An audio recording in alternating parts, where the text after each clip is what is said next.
Donc tu auras réussi, Malone, si tu ne fais pas tomber les quilles. Alors, ouais.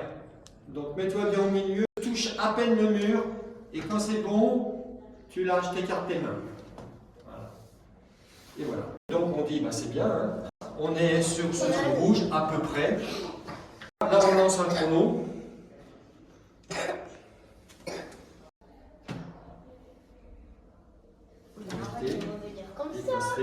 Voilà, je démarre.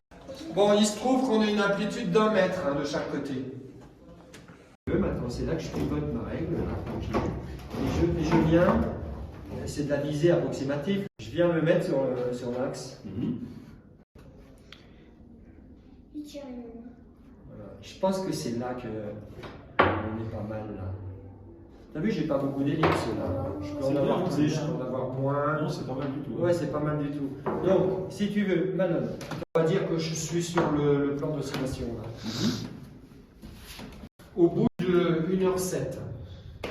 Ce que je relève, moi, c'est l'amplitude. Je m'amuse à mesurer l'amplitude. Alors, je fais comme ça, hein. J'ai mon zéro là. Alors, regarde bien la méthode empirique. Tu vois, je fais ça, tac. Et là, je lis 49. D'accord? Je recommence une fois et je relis 49. C'est approximatif. Hein? Et je recommence une autre fois et je suis, voilà, on peut dire 48, 49. Donc au bout d'1h07. Ça, c'est ce que j'ai perdu en amplitude avec les frottements et tout. Alors où c'est intéressant maintenant, c'est de mesurer l'angle du plan d'oscillation. Donc c'est là que je prends un rapporteur. Et c'est là qu'on a beaucoup de chance, c'est d'avoir des traits comme ça. Mon trait rouge ici du rapporteur, 0, je le mets sur cette intersection là par exemple. D'accord? Et ici, je lis l'angle. Et regarde, on est à 12 degrés, un peu plus, de 12,5. Et la théorie, c'est qu'à Briançon, en 1 heure, c'est 10,6. Là, on est à 12, mais on est un petit peu au-delà. Donc, si tu veux, on montre bien le phénomène. Oui, c'est bien.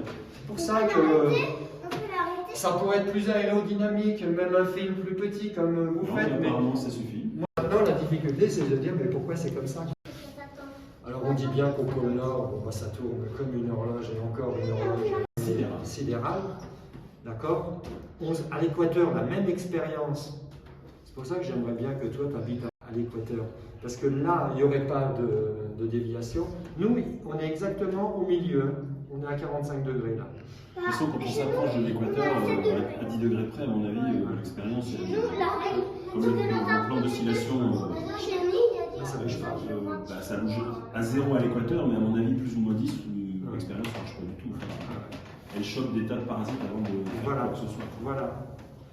Alors, ce qu'on a tendance à dire simplement aux gens, c'est que le plan d'oscillation, il n'a pas tourné et que c'est nous qui avons tourné de ça. Ce qui se fait classiquement, c'est d'avoir un petit pendule. Un petit pendule monté sur un plateau. Comme ça, les gens se rendent compte que le fait de faire tourner le point d'ancrage ne fait pas tourner le point d'oscillation. Déjà ça. Je l'ai, parce qu'ils font ça aux arts métiers. Hein. Oui.